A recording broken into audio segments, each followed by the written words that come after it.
여러분은 하루의 시작을 어떻게 여시나요? 보통은 아침에 출근 준비로 정신이 없으실 텐데요. 그럴 때 한 5분 정도만 짬을 내서 뭐 좋은 글귀를 읽는다거나 명상하는 시간을 가져보면 어떨까요? 나만의 루틴이 생긴다면 하루의 시작이 좀 더 활기차지지 않을까 싶습니다. 거기에 오늘 알려드리는 글귀를 활용해 보시면 좋을 것 같은데요. 인생 책방 책방지기 이지혜입니다. 책책책 인생 책책 책필상 책수의 권진영입니다. 안녕하세요. 프로지식 탐험가이자 책을 소개해드리는 작가 이시안입니다. 네, 첫 번째 코너 이시안 작가님이 준비하신 시간입니다. 고전 읽기. 오늘은 어떤 책일까요? 지난해 말에 진짜 화제를 끌었던 드라마가 있는데 혹시 그 기억나시나요? 여성 국극을 소재로 했던 정연이 정연이. 이산저산 꽃이 피니 정말 재밌게 봤어요. 저도요. 네.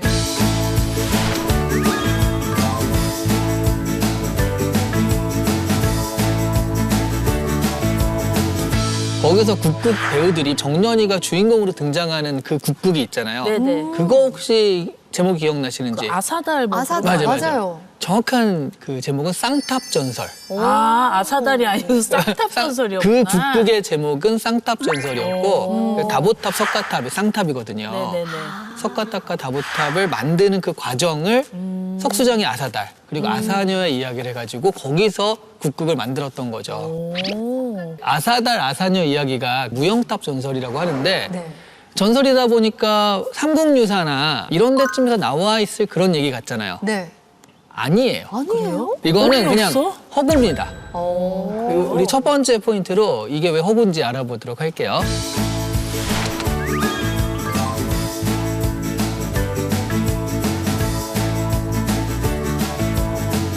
원래 모티브는 있습니다. 불국사 고금창기라는 불국사가 만들어졌을 때 기록이에요. 당나라 석공의 누이가 와가지고 그 만나려고 했더니 네. 공사 책임자가 탑이 완성되면 못에 그림자가 비칠 테니까 그때까지 기다려라. 이렇게 얘기했다. 여기까지는 있어요. 이걸 가지고 현진건이 그때 동아일보의 신문 연재소설로 이걸 만든 겁니다. 근데 많은 사람들이 그걸 보고서 아 진짜 석가탑, 다보탑에는 그런 전설이 있구나라고 생각해서 맞아. 근데 수학여행 갔을 때도 그렇게 배웠거든요. 네. 여기에 사실 이런 전설이 있어. 근데 사실 37년, 36년에 만들어진 이야기예요. 비교적 최근이네요. 네. 무영탑 하면 그림자가 없는 탑이잖아요. 네. 뭔가 신비로운 느낌이 들긴 하네요. 네. 근데 무영탑이 완성되기까지 정말 얼마나 많은 우여곡절이 있었을지 굉장히 궁금한데요.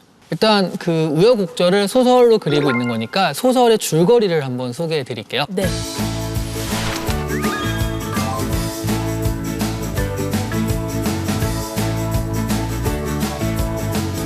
일단 여기에 중심인물 아사달, 아사녀가 나오지만 실제 중심인물은 구슬락이라는 사람입니다. 본명은 주만이고요. 네네. 신라 굉장히 높은 귀족의 딸입니다.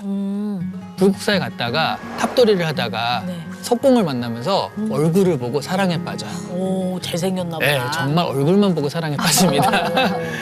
근데 이 아사달은 백제에 있는 석공인데 이 불국사에 다보탑과 석가탑을 만들어달라고 초청해온 사람이에요. 이 친구가 이걸 만들고 있는데 구슬라이가 계속 적극적으로 다가오는 거거든요.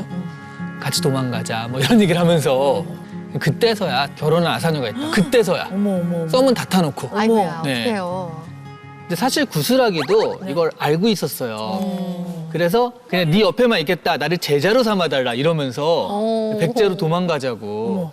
근데 그럴 순 없죠. 게다가 이 구슬라기도 신라 유력 자제의 딸이잖아요. 네. 원래 그 약혼한 김성이라는 인물이 있었어요. 근데 이 김성이라는 인물을 또 아버지는 마음에 안 들어해서 새로운 그 혼약을 맺으려고 하는 그런 상황입니다.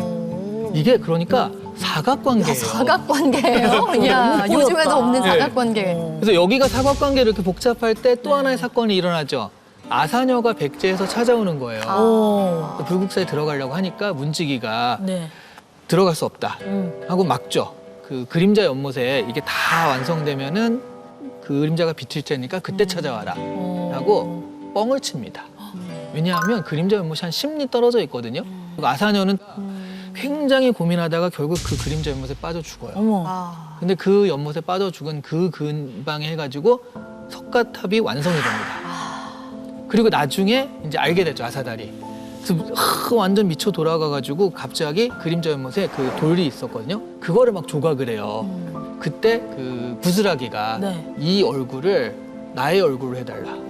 그러니까 아사다리가 약간 흔들리면서 이게 그 아사녀와 이 구슬하기에 섞었어. 섞여진 그런 얼굴이 돼버린 거죠. 네. 아사달 너무해요. 주택 없네. 네. 네, 그래서 이제 아사달도 그걸 완성한 다음에 그 연못에 또 몸을 던지거든요. 어머. 그리고 우리 구슬하기는 끌려가고 사실은 어떻게 보면 전부 다 새드 엔딩으로 끝나는 그런 이야기예요. 아니, 진짜 뭐 행복한 결말이 아니네요. 그 네. 누구도. 아유. 그러네요. 다 비극이네요. 어쨌거나 결국 아사달의 예술호는 무영탑을 완성을 시켰는데 그렇다면 이 무영탑에 담긴 의미는 뭘까요?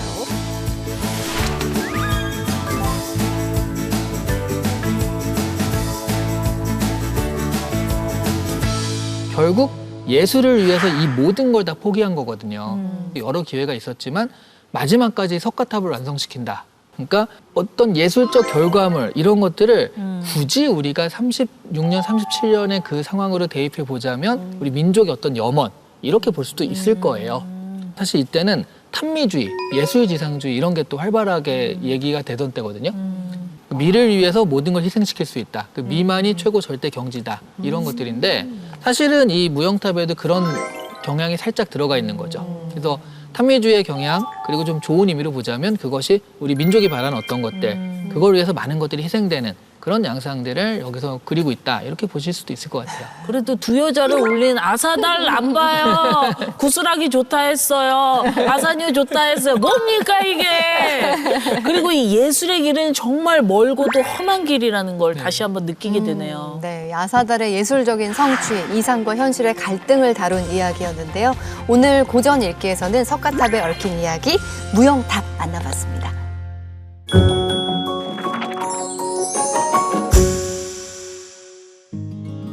책과 인생 이야기 함께하는 인생 책방 오늘 모실 주인공은요.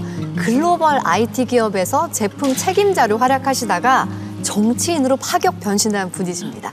조국 혁신당 이혜민 의원님 나오셨습니다. 어서 오세요. 네, 안녕하세요. 반갑습니다.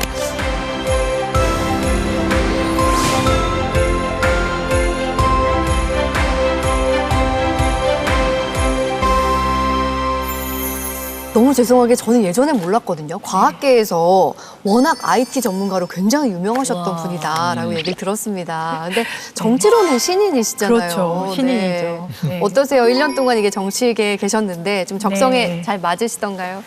저도 궁금했는데요. 네. 맞는 것 같습니다. 오, 맞는 것 네. 같아요. 제 입장에선 새로운 직업인데 네. 새로운 직업을 하면서 매일매일 아침이 굉장히 기다려지는 오. 그런 상황이어서 그렇다면은 내가 지금 이 직업을 굉장히 즐기고 있구나. 오. 적성에 맞다. 그렇게 네. 생각하고 있습니다. 여기 나오시는 많은 의원님들이 국회의원이 3D 업종이다. 잠을 잘 못 잔다. 그런 얘기 많이 하셨거든요. 잠은 저는 오히려 조금 더 상황이 나아진 게 원래는 팀이 전 세계에 흩어져 있는 그런 생활을 하다 보니까 저는 뭐 리걸 팀은 런던에 있고 뭐 UX 팀은 뉴욕에 있고 이러다 보니까 항상 자면서도 지금 어느 팀이 뭐 하고 있겠거니 이런 생각을 하면서 살았는데 지구본을 매일매일 돌리면서 살았는데 네. 지금은 그냥 여기에 있으니까 잠은 오히려 편하게 자는 것 야, 같습니다. 그건 정말 적성에 딱 맞으신 거예요. 아니 근데 조국 혁신당의 영입 제안을 딱 들었을 때 미국에 계실 때라고 얘기를 들었어요. 그렇죠. 딱 듣고 나서 단번에 오케이 하셨던 거예요? 네, 작년 2월 말에 조국 대표님하고 이제 화상 회의를 했거든요. 네. 화상 회의를 하고 바로 수락을 하고 그리고 일주일 뒤에 편도 티켓 끊고 들어왔습니다. 그래서 들어온 날이 3월 3일 새벽 5시 반인데요. 네, 네. 그날 조국혁신당이 창당을 했죠. 그래서 저는 제가 정치에 입문한 날을 따로 세지 않아도 당에서 알아서 세줍니다. 창당 며칠째. 네. 네. 그때 자녀분이 고3 때였다고 들었어요. 네, 한국으로 치면 고3 3학년 2학기를 그냥 두고 왔죠. 세상에 네. 굉장히 큰 결심이 필요했던 때였을 것 같습니다. 그렇죠. 근데 제가 지금까지 살아오면서 아주 큰 중대한 결정일수록 사실은 선결정 후수습을 하는 편이라서 무슨 결정을 할 때 이건 이럴 것 같고 저건 저럴 것 같고 이런 계산을 하게 되면은 못할 이유밖에 생기지 않아서 이런 경우는 그냥 마음이 가는 대로 결정부터 하자 생각을 했던 것 같습니다. 저랑 통하시네요. 저도 결혼과 퇴사는 정말 네. 즉흥적으로 결정했거든요. 연애 3개월 만에 결혼하고 그렇게 했었는데 네. 저랑 뭔가 통하는 게 있으신 것 같습니다. 오늘 이혜민 의원님께서 가지고 오신 인생책 어떤 걸까 굉장히 궁금했거든요. 바로 이 책을 들고 오셨습니다. 이희호 자서전 동행. 어떤 책인지 화면으로 먼저 만나볼까요? 대통령의 동반자이기 이전 여성운동가이자 혁명가였던 고 이희호 여사. 민주주의 발전을 위해 투쟁하고 여성 인권과 소외계층을 위해 한 길을 걸어왔는데요. 한국 여성운동 1세대인 이희호 여사의 삶을 들여다봅니다. 네, 여기 부제로 이렇게 써 있습니다. 고난과 영광의 회전 모델. 이희호 자서전 동행. 두 분은 어떻게 읽으셨는지 궁금해요. 이희호 여사 하면은 남편이 사형수에서 대통령이 되기까지 그 고난의 정치 인생을 함께 걸어오신 분이잖아요. 그렇죠. 그렇게 알고 있는데 또 우리 이희호 여사님이 여성 리더로서의 모습을 보여줄 수 있는 그런 책이었더라고요. 우리 작가님 어떠세요? 그 김대중 대통령 관련 책은 정말 많이 봤잖아요. 맞아요. 네. 계속 이제 의원님들이 그런 책을 많이 들고 나오시니까 그래서 다 봤는데 이게 정말 그래서 되게 신선했어요. 네. 항상 이쪽 얘기만 듣다가 그쵸. 네. 이쪽 얘기를 듣는 거잖아요. 그러니까. 아내 쪽의 관점에서 보면 이렇게 보이는구나. 그래가지고 되게 좀 저는 재밌게 읽었습니다. 맞아요. 이 의원님 독서 습관이 제가 듣기로 이 책이다 싶으면 20년을 읽으신다고 얘기 들었는데 진짜? 이 책은 나온 지 20년 안 된 것 같아요. 네, 그죠? 20년은 안 됐고 제가 네. 아마 초판 발행되고 2009년인가 그때 샀던 것 같아요. 네. 16년 정도 됐습니다. 와. 이 책은 근데 지금 읽어도 저에게 주는 게 많아서 네. 계속해서 뭐 20년 넘게 읽지 않을까 싶고 한 권이 마음에 들면은 읽고 또 읽고 또 읽고 하다 20년이 넘어간 책들이 꽤 있어요. 그래서 그걸 내가 언제 시작했지 생각을 해보면 중학교 1학년 때 친구가 헤르만 헤세의 그 크눌프 삶으로부터의 새 이야기라는 작가님 혹시 네네. 아실 것 같은데 그 책을 선물로 줬는데 그때 읽으면서 계속해서 읽던 버릇이 생기고 이제 대학교 가서는 특히 사라마 아사라마 다이호잉 책을 이제 읽으면서 그거는 정말 지금까지 가장 자주 읽은 책인 것 같아요. 근데 그렇게 읽으면 그 왜 줄하고 줄 사이가 보여요. 보통 행간이 보인다라고 그렇죠. 하잖아요. 네. 행간을 느낄 수 있고 아 작가가 이때 왜 이렇게 썼지? 그게 막 느껴지고 아니면 모모 같은 경우는 읽을 때마다 주는 감동을 주는 게 부분이 다른 것 같아요. 그래서 그런 게 너무 좋아서 오래 읽습니다. 소가 되새김질하듯이 의원님은 네. 계속 책을 곱씹으면서 읽으시는 거. 제가 아직도 소띠예요. 씹고 계시나? 소띠세요. 정말요? 신기하다. 생각해보니 이 책은 다른 뭐 지금 읽어보시면서 아마 각기 다른 부분을 느끼셨을 텐데 저는 자라오면서 우리나라의 역사를 배울 때 구석기, 신석기 시대 때보다 근현대사에 대한 내용이 그 밀도가 다른 것 같았어요. 근현대사로 딱 넘어오는 순간 그냥 후루룩 맞아요. 지나갔던 저는 네. 생각이 들거든요. 그런데 김대중 자서전이랄지 아니면은 같은 시대를 쓴 이런 이 자서전을 읽으면서 아 이거는 나의 근대 그 우리나라의 근현대사의 교과서 같은 제가 놓쳤던 교과서 같은 것이 아닐까? 근데 사람들이 역사를 통해서 현재를 해석하고 현재를 통해서 또 미래를 보잖아요. 두 삶의 시간에서 서로 다른 똑같은 걸 이야기를 해도 서로 다른 뷰를 보여주는 것도 굉장히 재밌어서 사실 두 개를 번갈아 보기도 합니다. 네. 네. 자, 어떤 책인지 점점 궁금해지는데요. 우리 이혜민 의원님의 책과 인생 이야기 키워드를 통해서 하나하나 살펴보겠습니다. 자, 첫 번째 키워드는요. 바로 여성운동가 이희호입니다. 이 책은요, 여성운동가로서 살았던 젊은 시절, 남편과 함께했던 뭐 민주화 운동, 청와대에서의 퍼스트 레이디 시절의 이야기가 쭉 숨가쁘게 펼쳐지고 있습니다. 참 읽으면서요, 와, 멋있다. 그러니까 네. 굉장히 강하고 결단력 있는 여성이다라는 생각을 좀 많이 했거든요. 의원님께서는 어떻게 보셨어요? 지금 사실은 제가 느낀 걸 똑같이 네. 완벽하게 간단하게 설명을 해주셨어요. 네. 저는 늘 어떻게 하려고 노력을 해왔었냐면은 보통 이제 영어로 얘기하면 move forward. 어떤 결정을 내릴 때 과거에서 발목 잡는 것은 우선 내려놓고 앞으로 어떻게 하면 더 좋아지지?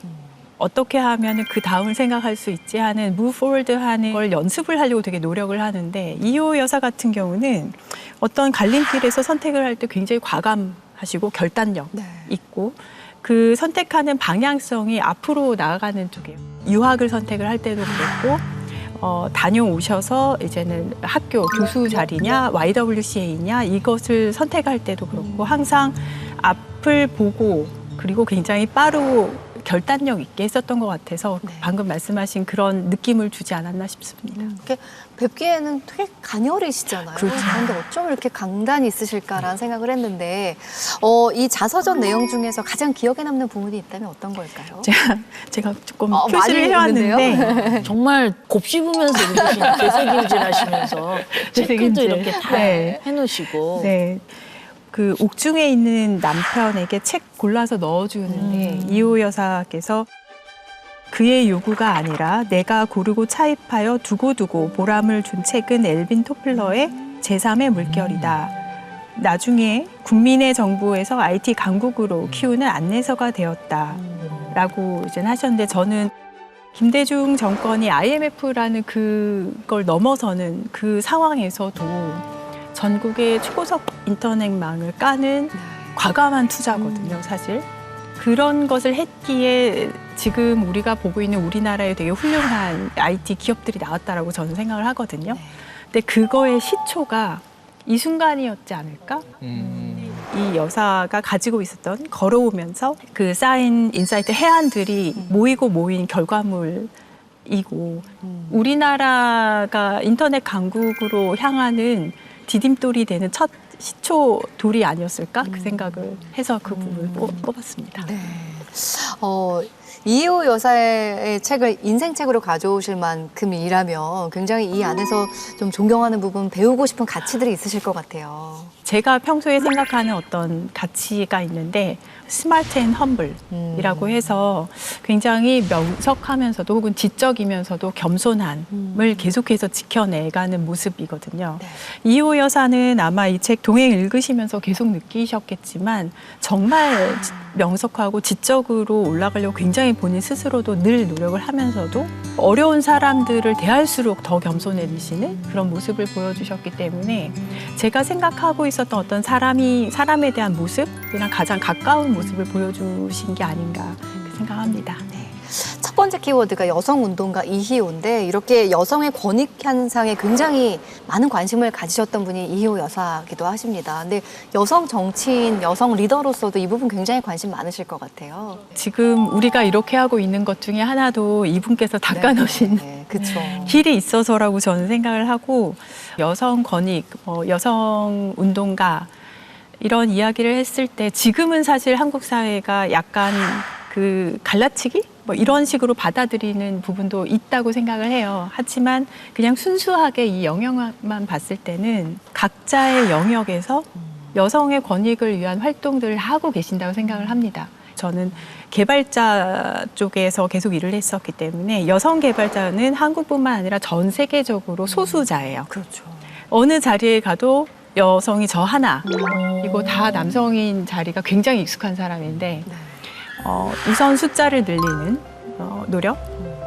그다음에 두 번째로는 저는 그 당시에 제품을 책임을 지고 있는 사람이었기 때문에 제품으로서 도움이 될 수 있는 일들을 하나라도 더 하자라는 게 있었고 세 번째로는 저의 멘토 중에 한 분이 안젤라 라인이라는 이제 분이 여성분인데 되게 멋진 분이세요. 다른 노력들도 중요하지만 그 노력을 하고 있는 너 스스로 혜민 너 스스로가 정말 닮고 싶은 사람이 되는 게 기본이야 라는 이야기를 하신 거예요. 지금 정치권으로 와서도 비슷한 것 같아요. 여성 정치인 수는 아직 적은 편이고 제가 잘하면 잘할수록 또 다른 사람들에게 인플루언싱 이제 롤모델이 될 수 있지 않을까 그렇게 생각하면서 살고 있습니다. 아니 어린 시절에는 예전에 인터뷰 보니까 이름 때문에 지나가는 할아버지한테 맞은 적도 맞아요. 있다고. 맞아요. 네. 저는 해가 바다의 자를 쓰는데 네. 제가 다니던 고등학교는 명찰을 이제 한자로 써서 다니던 고등학교였는데 저를 딱 보더니 구체로 머리를 딱 하고 때리셨어요. 어찌 감히 여자애가 바다의 자를 쓰냐. 하늘천과 바다에는 남자만 쓰는 거. 이런 말씀을 하신 적도 있습니다. 그때는 또 그랬는데 그렇죠. 그때보다 확실히 여성 인권이 그래도 많이 올라갔죠. 성장을 하고 네. 있습니다. 많은 분들의 노력 덕분이라는 그렇죠. 생각이 들어요. 제가 놀라운 걸 발견했는데요. 네, 네. 이 책을 보니까 이호 여사께서 공부를 잘하셨더라고요. 그 중에서 수학을 또 되게 잘하셨더라고요. 네. 근데 이게 웬일입니까? 우리 의원님이 네. 수학을 너무 잘했대요.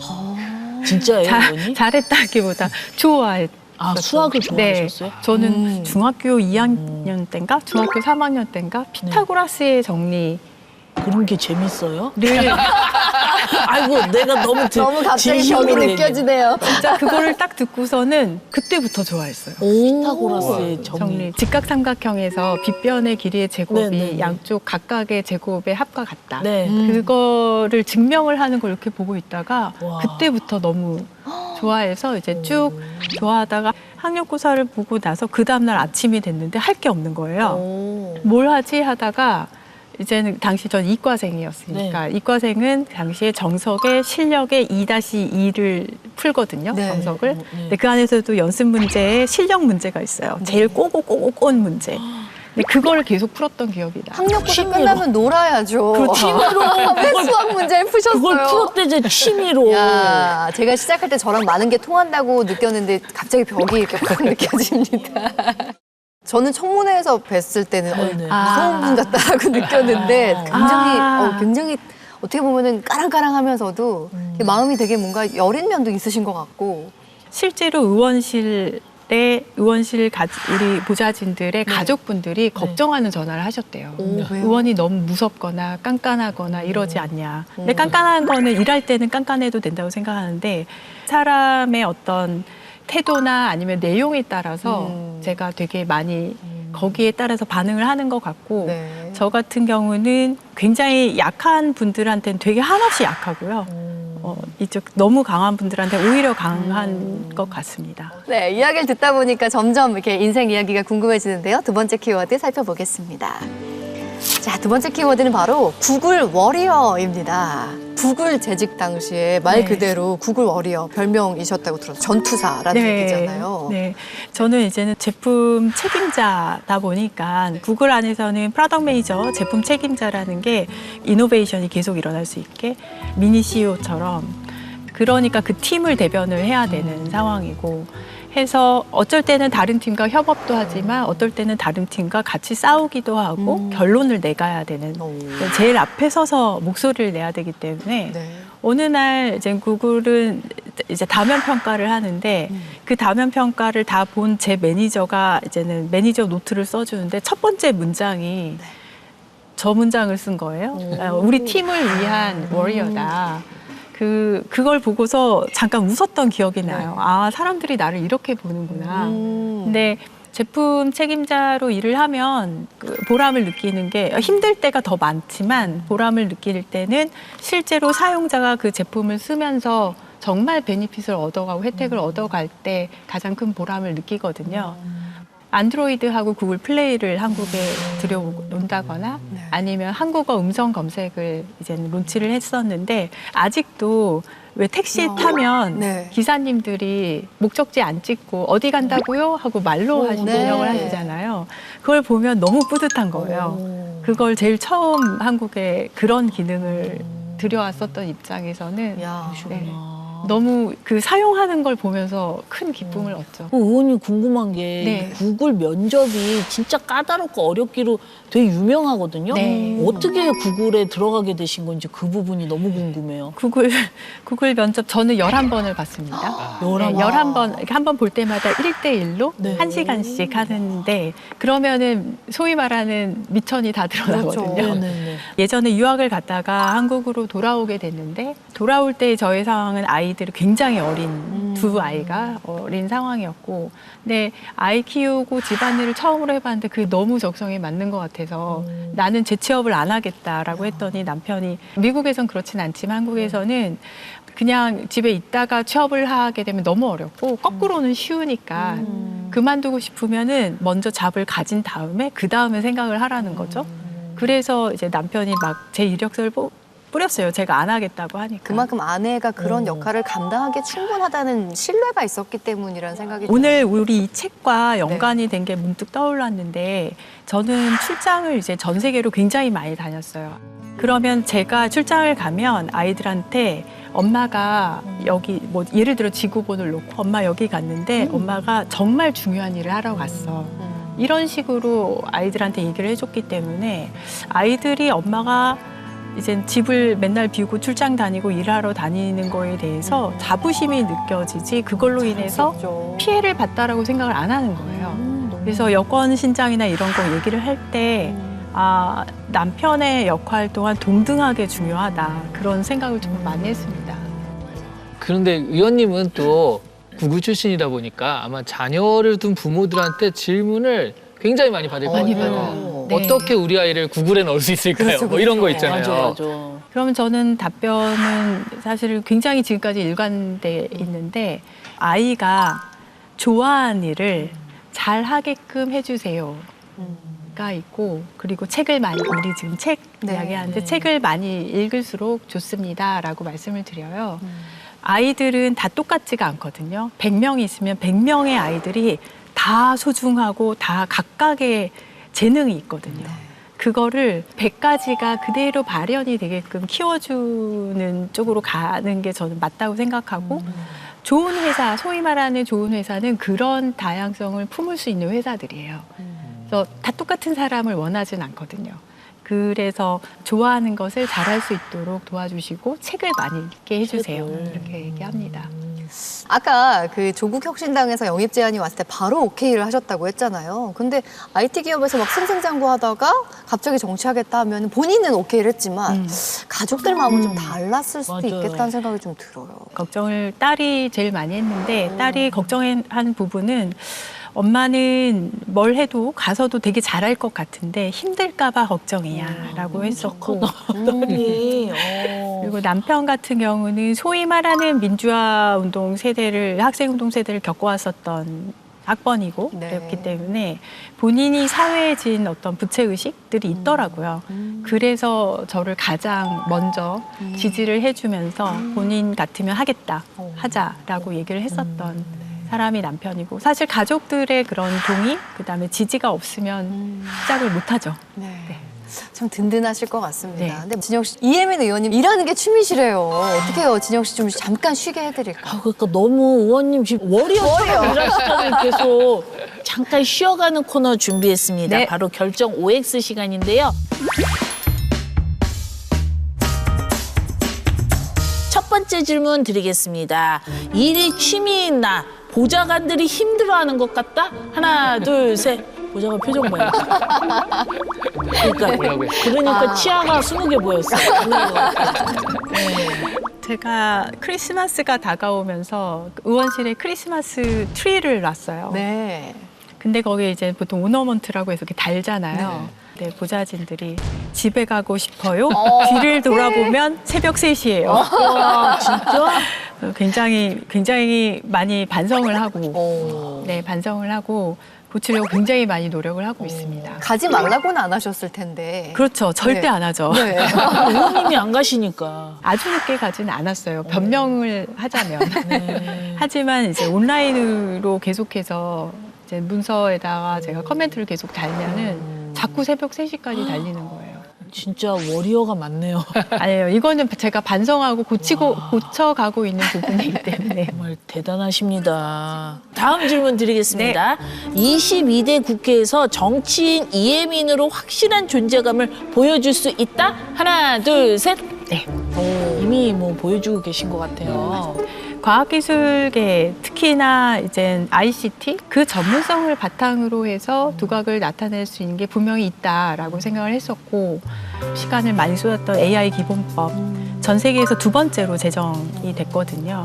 인공지능에 대해서 법적으로 생각을 할 수 있는 근간을 마련을 한 게 저는 너무 좋고 그게 제가 전문성이 있었기 때문에 가능하다고 생각을 하고 있습니다. 자, 다음 질문 네. 드릴게요. 완벽해 보이는 나, 남들이 의외로 생각하는 어설픈 구석이 있다? 하나, 둘, 셋.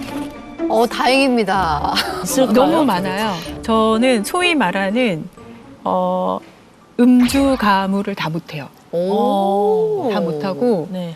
그리고 재미가 없어요. 정말 살아있는 모범생 그 자체시네요.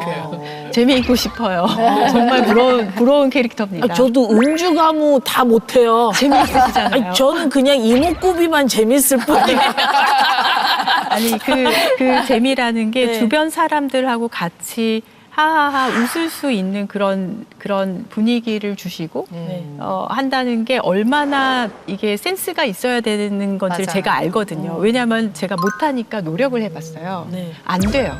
그래요? 네, 절대 못하는 영역이에요. 그것까지 욕심내지 마세요. 그래요, 의원님. 응원하십니다. 그러면 마지막 질문 네. 드리겠습니다. 미국 유학 중 출산과 육아를 했던 시간이 나의 인생 중에 가장 힘들었던 순간이다. 하나, 둘, 셋. 근데 의원님이 출산 육아를 다 하셨다는 게 믿겨지지가 않아요. 왜죠? 뭔가 약간 정말 워리어처럼 일하시는 분이라 출산 육아랑은 좀 거리가 멀었을 것 같은 느낌이 들어서. 그때는 아이들이 두 아이가 20개월 차이예요. 그 말인즉슨 둘째가 태어날 때 큰 아이가 기저귀를 차고 있었다는 소리거든요. 이제는 큰 기저귀, 작은 기저귀를 채우면서 너무너무 힘들었던 기억이 나는데 제가 음주 가무를 못하니까 술을 마시고 필름이 끊겨본 적은 없거든요. 그런데 그때 한 몇 개월, 거의 1년 가까이가 필름이 끊겨 있어요. 중간중간에 스냅샷처럼 기억이 나는 몇 장면은 기억이 나고 제 기억에서 이렇게 지우개로 지운 것처럼 지워져 있습니다. 아마 뭐 잠도 못 자고 막 그쵸. 정신없이 아이들 케어하느라 네. 그러셨던 것 같아요. 네, 모든 엄마는 초보잖아요. 그렇죠. 그 순간이었던 것 같아요. 네. 네. 네, 지금까지 우리 이혜민 의원님의 솔직한 OX 퀴즈 시간이었습니다. 감사합니다. 네. 자, 마지막 키워드 함께 보겠습니다. 자, 마지막 키워드는 바로 과학기술의 가치입니다. 아무래도 정치 소명이 말씀하셨다시피 뭐 과학기술과 IT 분야의 발전일 거라는 생각이 들어요. 과학기술 우리의 미래라고 볼 수 있잖아요. 지금 특히나 AI 시대로 오면서 그 중요도가 더 올라가고 있다는 생각을 하고 있어요. 지금 전 세계는 AI 기술 패권 전쟁이 총칼을 안 들었을 뿐이지 완전히 각자 도생 식으로 가고 있고 내 편 아니면은 이렇게 AI라는 걸 가지고 그렇게 재편이 되고 있어요. 특히나 지금 어제 취임한 트럼프 정부 2기로 들어서면서 반도체 수출에 대한 통제, 그다음에 중국에 대한 견제 이런 것들이 다 한꺼번에 벌어지고 그것은 다 미국이라는 자국의 이득을 향하고 있거든요. 근데 그게 미국만 그런 게 아니라 모든 나라가 그쪽으로 가고 있어요. 이유는 AI에서 기술적인 패권 우위에 서지 아니하면은 몇 년 안에 경제적으로 훅 떨어질 게 자명이 보이기 때문이고요. 우리나라 김대중 대통령께서 이제 초고속 인터넷만 깔면서 우리나라의 레벨을 한 칸 위로 올렸다고 한다면은 지금은 인공지능에 대한 인프라를 우리 정부에서도 아니면 또 입법부에서도 빨리 앞으로 치고 나갈 수 있도록 환경을 만들고 다른 나라와의 외교 기술 패권 전쟁에서도 우위에 설 수 있게 테이블 위에 앉을 수 있게 만들어야 된다고 생각을 하고 있습니다. 그런 의미에서 과학기술 분야에서 지금 가장 시급한 과제라고 하면 어떤 걸까요? AI 기본법이 이제 막 제정이 됐으니까 그 후속 법안들이 나와야 됩니다. AI 기본법을 서둘러서 제정을 하게 된 가장 큰 이유가 그릇을 만들어야 그다음에 뭘 담잖아요. 의료도 그렇고 교육도 그렇고 국방도 그렇고 문화체육도 그렇고 모든 분야에서 이걸 담는 노력, 그다음 법안들이 쭉 계속해서 나오면서 이 기본법의 완결성을 높여가는 쪽으로 해야 이제 신호등 같은 어떤 규제가 있어야지 지능도 되는 거거든요. 해서 산업계에서는 시장에서는 국회를 다 바라보고 있어요. AI 시대 아무래도 미래가 너무 빠르게 변하다 보니까 뭐 정치권도 그렇고 사회 전반에서 좀 미리 준비하는 게 많이 필요할 것 같아요. 그렇죠. 네. 자, 오늘 인생책으로 가져오신 이희호 자서전 동행을 통해서 꼭 전하고 싶으신 메시지가 있다면 어떤 걸까요? 두 가지 정보인 것 같은데요. 하나는 역사, 저에게는 교과서 같은 거라고 말씀을 드렸잖아요. 네. 이게 비단 저만 해당될 것 같지는 않아요. 우리나라에 지나온 그 역사를 모르면 그 다음을 이야기하기가 굉장히 어렵거든요. 해서 이거를 읽으시는 분도 그다음에 저 스스로도 우리나라의 근현대사에 대한 역사를 더 알고 다시 반복되는 어떤 문제를 이해를 하고 그렇다면 우리는 혹은 나는 지금 내 자리에서 어떤 역할을 할 수가 있을까? 민주주의의 발전을 위해서 혹은 우리나라의 발전을 위해서 그도 아니면 우리 동네의 발전을 위해서 무슨 일을 할 수 있을까?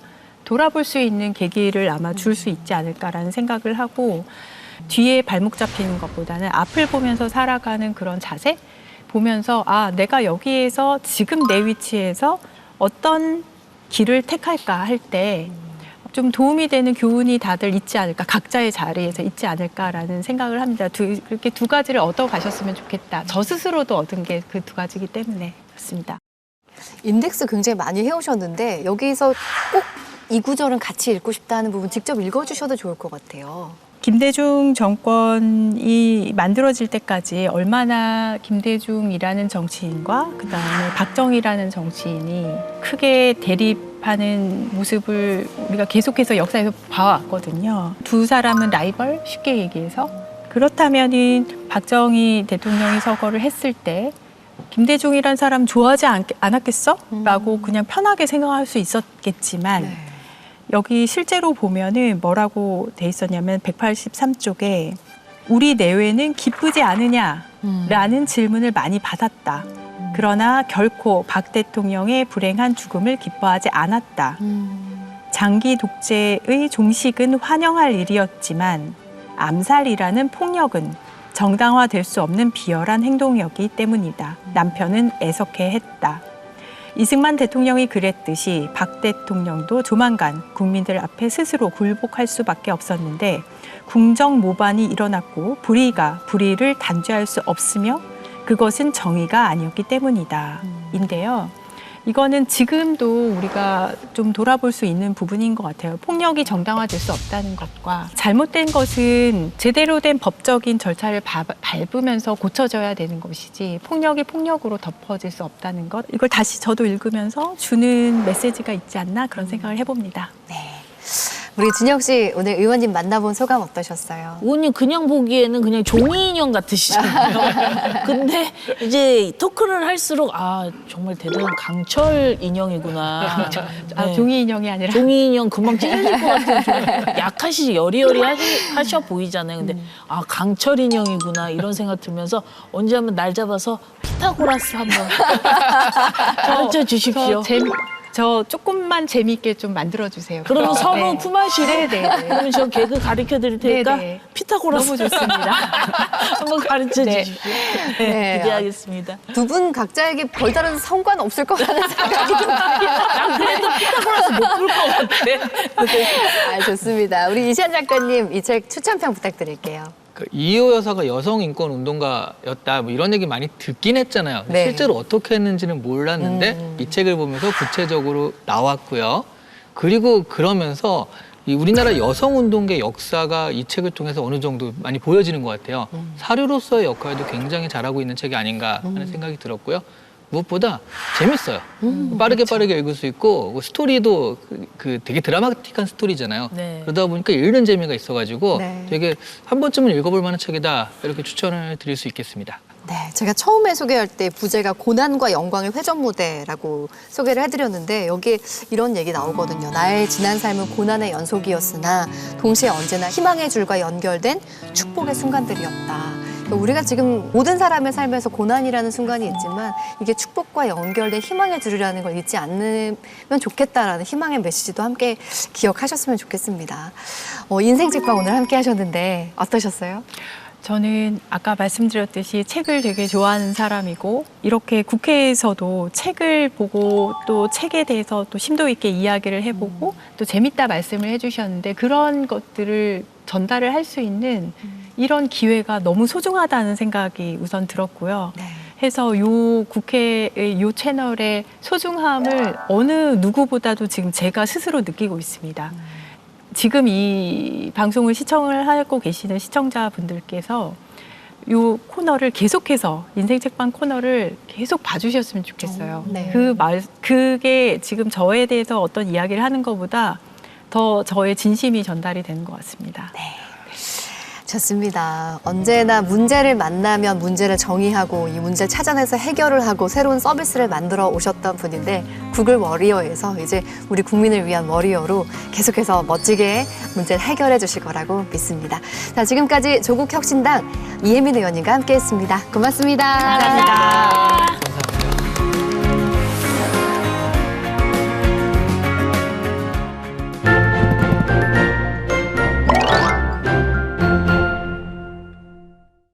가끔 자기 전에 출출하지 않으세요? 잠도 잊은 채 음식 배달 어플을 한참 뒤적거린 경험 있으실 텐데요. 오늘은 이럴 때 읽기 좋은 배도 머리도 든든해지는 책들을 준비했습니다. 국회 도서관과 함께하는 화제의 도서도 기대해 주시고요. 밤에 먹을수록, 아니 밤에 읽을수록 더 맛있는 이야기 지금 만나보시죠. 한국인이라면 누구나 즐겨 먹는 간식이자 길거리 음식의 강자, 떡볶이. 떡볶이에 관해선 최강 마니아를 자청하는 이가 있습니다. 뮤지션이자 팟캐스트 진행자, 또 작가로도 활동하는 요조 씨인데요. 이 책은 인간적으로 그동안 떡볶이를 너무 과잉 섭취한 것 같다는 덕후의 고백이랍니다. 어린 시절의 신수진에서 뮤지션 신요조가 되기까지 인생의 순간순간 그녀는 늘 떡볶이와 함께였다고 하는데요. 특히 눈에 띄는 건 지금은 유명 프랜차이즈가 된 한 떡볶이집에 얽힌 추억입니다. 오붓하게 한 끼를 즐겼던 곳, 직원들이 기습적으로 통새우 튀김을 서비스로 주었던 곳, 그 옛날 그곳에서 느꼈던 맛과 향, 분위기를 회상할 때는 우리도 그 자리에 함께 있는 듯 절로 군침이 돕니다. 아마도 내게 있어 최고의 리뷰는 이 책을 읽은 당신의 다음 끼니가 떡볶이가 되는 일일 것이다 라는 저자의 말처럼 당신도 어느새 떡볶이 앞에 서 있을지도 모릅니다. 이 새빨간 맛을 향한 행복한 집요함, 아무튼 떡볶이에서 만날 수 있습니다. 불타는 금요일에 동료들과 가볍게 한잔하려 할 때, 나이도 입맛도 제각각인 가족을 모두 만족시킬 메뉴를 고를 때, 가격으로 봐도 양으로 봐도 치킨은 가장 합리적인 선택이죠. 게다가 기본인 후라이드를 변주한 고추장 양념, 간장 양념, 마늘 양념 치킨까지 매주 시켜 먹는다고 해도 질릴 틈을 주지 않습니다. 1997년 이후 외식 메뉴 1위! 치킨의 위험은 바로 여기서 나온 거겠죠.